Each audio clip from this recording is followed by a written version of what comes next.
You, John Fitzgerald Kennedy, do solemnly swear I, John Fitzgerald Kennedy, do solemnly swear that you will faithfully execute the office of President of the United States that I will faithfully execute the office of President of the United States and will, to the best of your ability, and will, to the best of my ability, preserve, protect, and defend the Constitution of the United States. preserve, protect, and defend the Constitution of the United States. So help you God.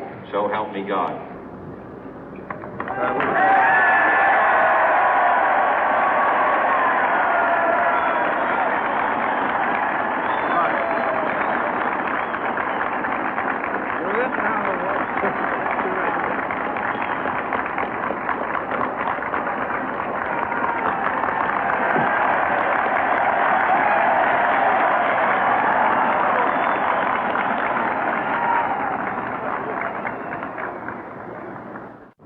Vice President Johnson, Mr. Speaker, Mr. Chief Justice, President Eisenhower, Vice President Nixon, President Truman, Reverend clergy, fellow citizens. We observe today not a victory of party, but a celebration of freedom, symbolizing an end as well as a beginning, signifying renewal as well as change. For I have sworn before you and Almighty God the same solemn oath our forebears prescribed nearly a century and 3/4 ago. The world is very different now, for man holds in his mortal hands the power to abolish all forms of human poverty and all forms of human life. And yet the same revolutionary beliefs for which our forebears fought are still at issue around the globe. The belief that the rights of man come not from the generosity of the state, but from the hand of God. We dare not forget today that we are the heirs of that first revolution.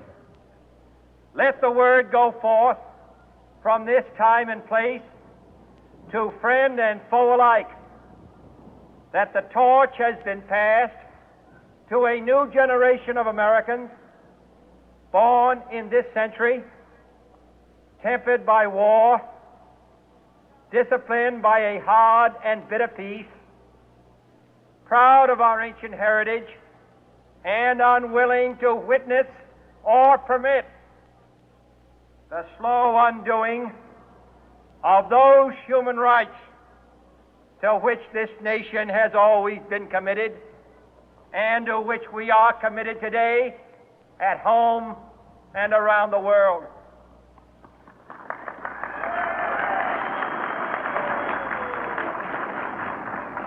Let every nation know, whether it wishes us well or ill, that we shall pay any price, bear any burden, meet any hardship, support any friend, oppose any foe to assure the survival and the success of liberty.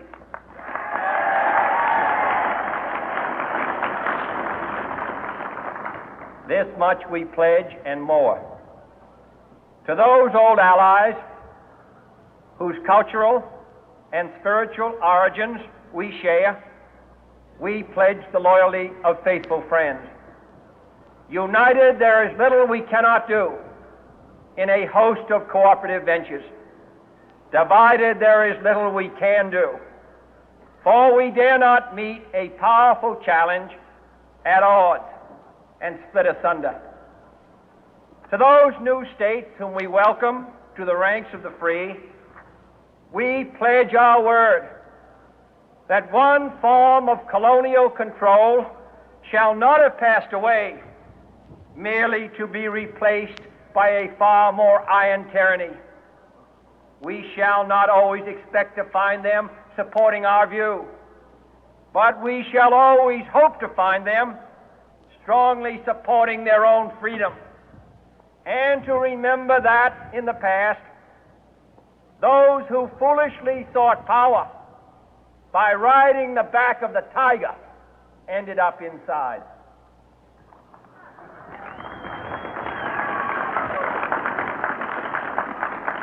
To those people in the huts and villages of half the globe struggling to break the bonds of mass misery, we pledge our best efforts to help them help themselves for whatever period is required, not because the communists may be doing it, not because we seek their votes, but because it is right.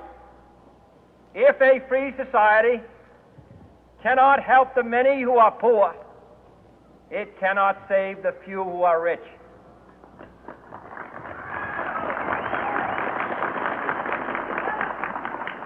To our sister republics south of our border, we offer a special pledge to convert our good words into good deeds, in a new alliance for progress, to assist free men and free governments in casting off the chains of poverty. But this peaceful revolution of hope cannot become the prey of hostile powers.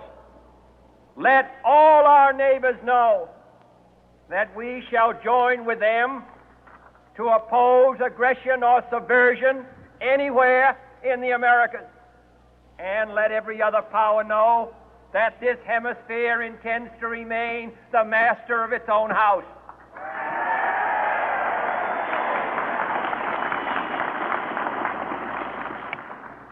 To that World Assembly of Sovereign States, the United Nations, our last best hope, in an age where the instruments of war have far outpaced the instruments of peace, we renew our pledge of support to prevent it from becoming merely a forum for invective, to strengthen its shield of the new and the weak, and to enlarge the area in which its writ may run.